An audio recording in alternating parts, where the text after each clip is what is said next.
Your savings are now my luxury villa. Amanda's text lit up my phone screen at 3 a.m. Thanks for being such a trusting sister-in-law.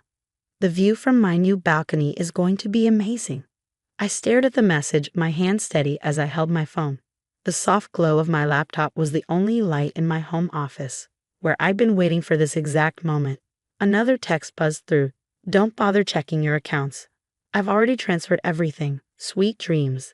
My name is Olivia Chen, and at 34, I just watched my sister-in-law attempt to steal what she thought was my entire life savings. I should have been panicking, crying, or at least angry. Instead, I felt an odd sense of calm as I opened my banking app. The account showed exactly what I expected. $800,000 transferred out at 2:47 a.m. to an account I didn't recognize. I took a screenshot, adding it to my growing file of evidence. Then I sent Amanda a simple reply. Thanks for letting me know. I could almost picture her face as she read my response, her smug smile faltering just slightly at my lack of distress. She'd been planning this for months, probably expecting hysterical phone calls or desperate pleas. Instead, she got 2 words and radio silence. What Amanda didn't know was that I'm a forensic accountant. I spend my days tracking financial fraud and helping clients protect their assets.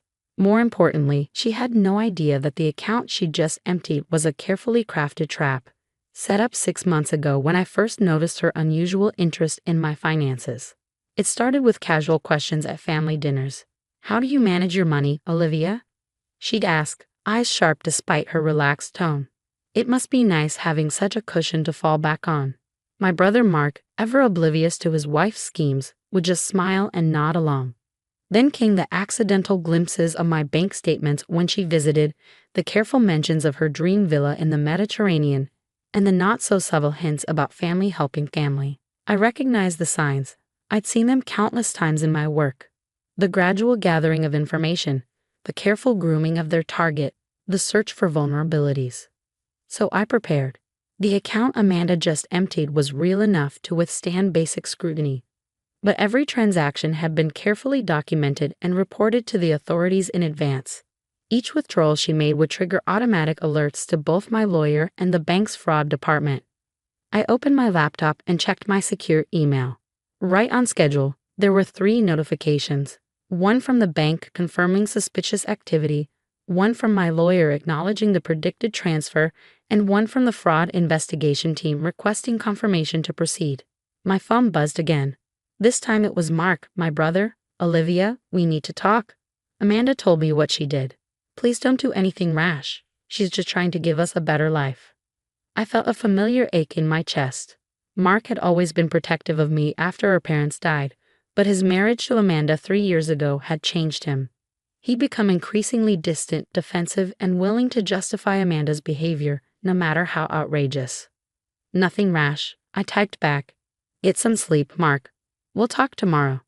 I thought about the real money, safely secured in accounts Amanda would never find. The $800,000 she'd stolen was substantial, but it was a calculated sacrifice, enough to trigger serious legal consequences, but not enough to actually damage my financial security. Another text from Amanda. Don't bother calling Mark. He supports me 100%. You've always had it too easy anyway. It's time someone else got to enjoy the good life. I added the text to my evidence file. Each message was another nail in the coffin she was building for herself. I'd learned long ago that sometimes the best strategy was to let people reveal their true nature on their own terms. The last piece of my trap was already in motion. Before setting up the decoy account, I'd met with the real estate agent Amanda had been working with. The agent, alarmed by some irregularities in Amanda's loan application, had been more than willing to cooperate with my investigation. The villa Amanda thought she was buying. The down payment would go through, but the transaction would immediately trigger a fraud alert. By attempting to purchase property with stolen funds, she wasn't just committing theft. She was engaging in international wire fraud. I poured myself a glass of water and watched the sunrise from my office window. In a few hours, Amanda would probably be celebrating her victory with expensive champagne, planning her new life in the Mediterranean sun. She had no idea she just walked into a trap that would cost her everything. My phone buzzed one final time. A photo from Amanda, her holding a glass of champagne. The contract for the villa clearly visible on the table in front of her.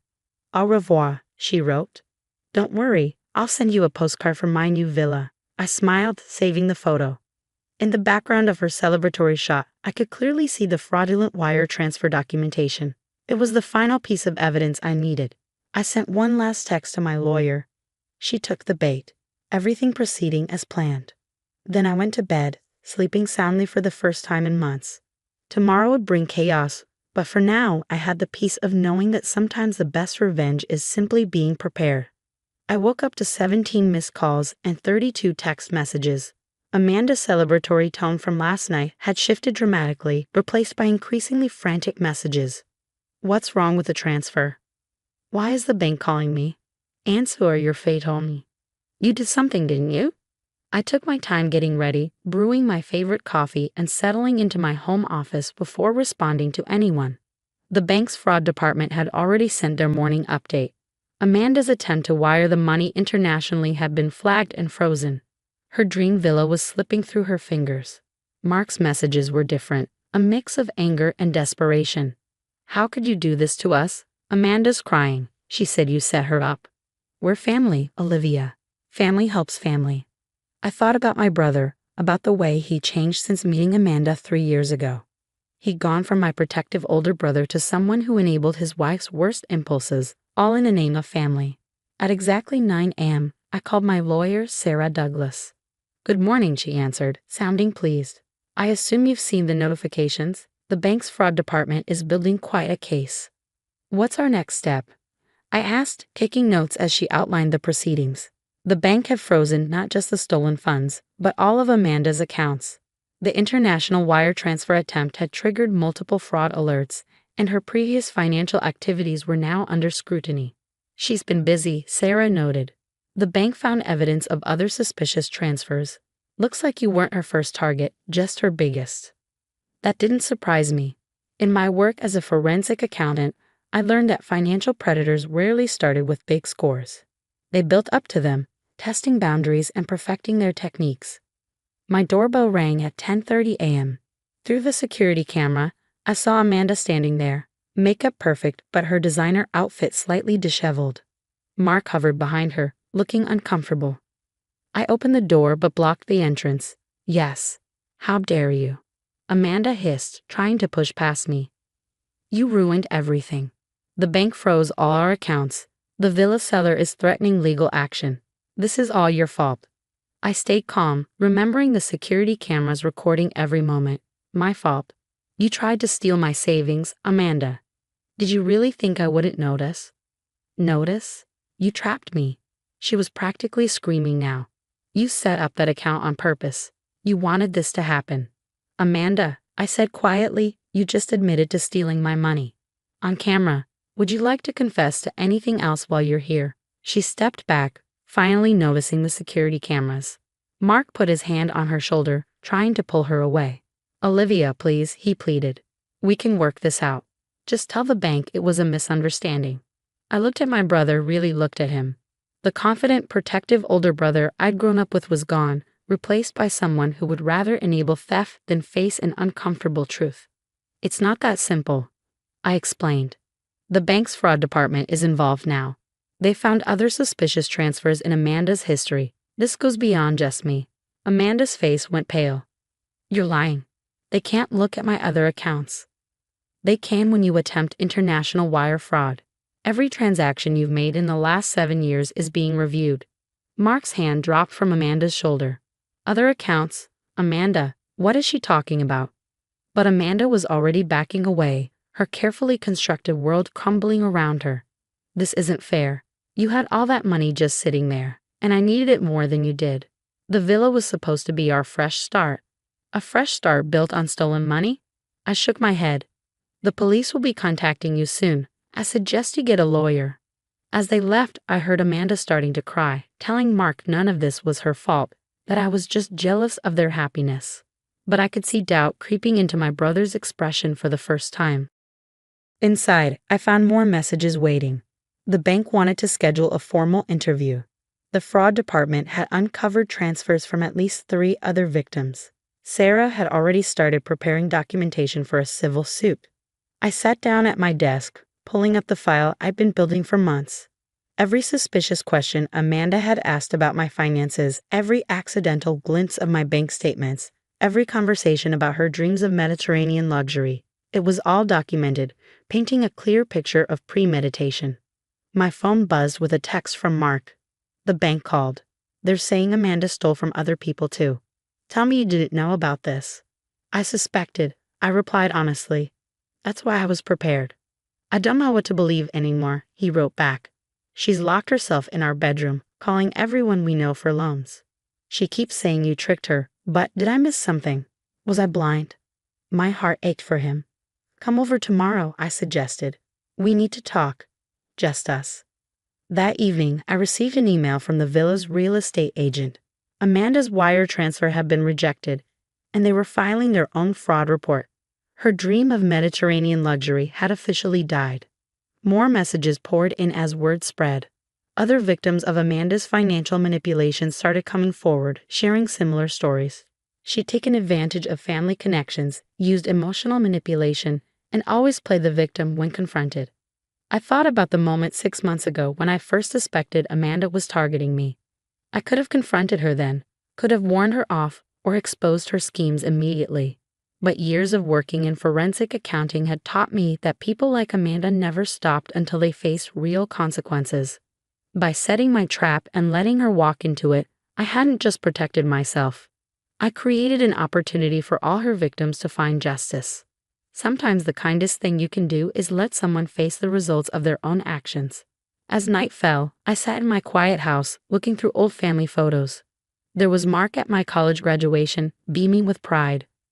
Us at our parents' last anniversary party. Holidays, birthdays, countless moments before Amanda entered our lives and twisted everything. I miss you, I texted Mark. The real you. Minutes passed before his response. I miss me too. The next 3 months unfolded like a carefully orchestrated symphony, each revelation adding to Amanda's downfall.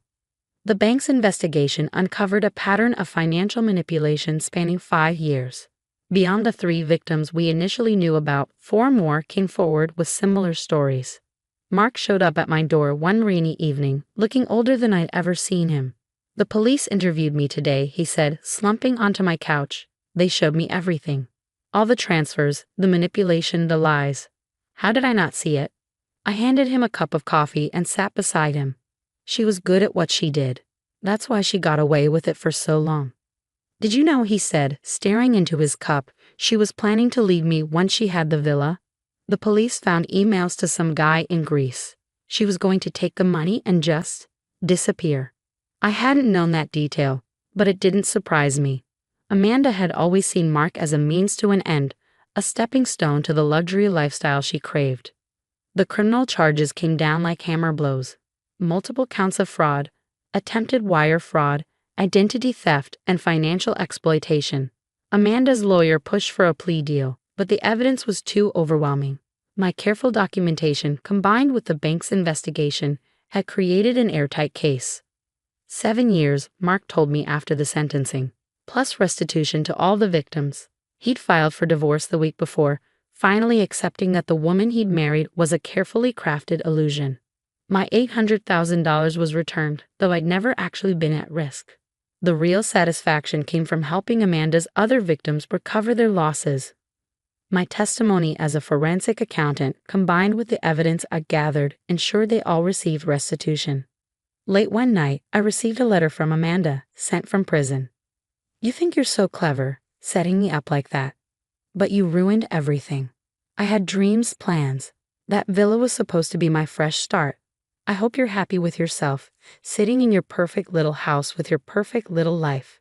You'll always be alone. I filed the letter with the others, evidence of her unrepentant nature. She still didn't understand that this wasn't about cleverness or winning. It was about justice, about protecting people from predators who saw family ties as weapons to exploit. Mark started therapy, working through the trauma of Amanda's betrayal. Slowly, I saw glimpses of my old brother returning. We began having weekly dinners together, rebuilding the bond that Amanda had nearly destroyed. You know what's funny? He said during one of these dinners, when Amanda first told me she'd taken your money, she was so proud of herself. She kept saying how she'd finally won, how she'd beaten a smart sister-in-law at her own game. I smiled, remembering her smug texts.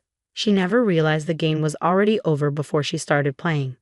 6 months after Amanda's sentencing, I received an unexpected email from one of her victims. She'd started a support group for survivors of financial exploitation, and they wanted me to speak about fraud prevention. Standing in front of those people, sharing the knowledge that had protected me and ultimately helped catch Amanda, I felt like something good had finally come from all this. Mark found me after the presentation. "That was amazing," he said, hugging me tightly. "Mom and Dad would be so proud of you." I hugged him back, feeling the strength of our restored bond. Amanda had tried to steal more than money. She tried to steal my relationship with my brother. In the end, she'd lost everything while we'd grown stronger. The $800,000 trap I'd set wasn't just about catching a thief. It was about showing that sometimes the best defense is being prepared, that knowledge and patience are more powerful than greed and manipulation. Amanda never understood that true wealth isn't just about money in an account. It's about integrity, family, and justice. My security cameras caught the last time Amanda's expensive car pulled away from my house. Sometimes I watch that footage and think about how confident she was, how certain of her victory. She never realized she wasn't the predator in this story. She was the prey, caught in a trap of her own making.